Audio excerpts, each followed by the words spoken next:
વિવિધ જિલ્લાઓમાં વરસાદની આગાહી વ્યક્ત કરવામાં આવી છે। દક્ષિણ ગુજરાતના જિલ્લાઓમાં વરસાદની આગાહી વ્યક્ત કરાઈ છે કે જ્યાં સૌરાષ્ટ્ર અને કચ્છમાં પણ વરસાદની આગાહી કરાઈ છે। ઉત્તર મધ્ય ગુજરાતના જિલ્લાઓમાં પણ વરસાદની આગાહી છે। કેટલાક વિસ્તારોમાં 50 થી 60 કિલોમીટરની ઝડપે પવન ફૂંકાઈ શકે છે।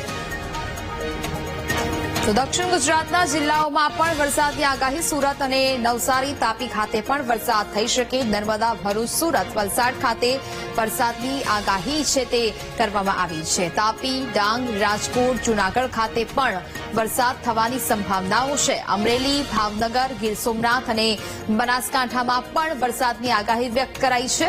પાટણ, મહેસાણા, સાબરકાંઠા અને ગાંધીનગરમાં પણ આગાહી વ્યક્ત કરાઈ છે।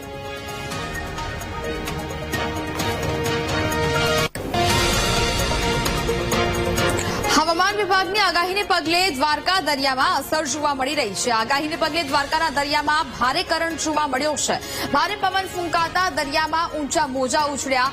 દરિયામાં કરંટ જોવા મળતા સુરક્ષામાં વધારો કરવામાં આવ્યો છે। તો જે પ્રકારે હવામાન વિભાગે આગાહી કરવામાં આવી હતી ને તે આગાહીને પગલે દ્વારકાના દરિયામાં ભારે કરંટ જોવા મળી રહ્યો છે। ભારે પવન ફૂંકાતા દરિયામાં ઊંચા મોજા ઉછળી રહ્યા છે અને હવે હાલ તો હવામાન વિભાગ દ્વારા આગામી દિવસોમાં પણ ભારે વરસાદ અને પવન ફૂંકાવાની આગાહી છે તે વ્યક્ત કરવામાં આવી છે।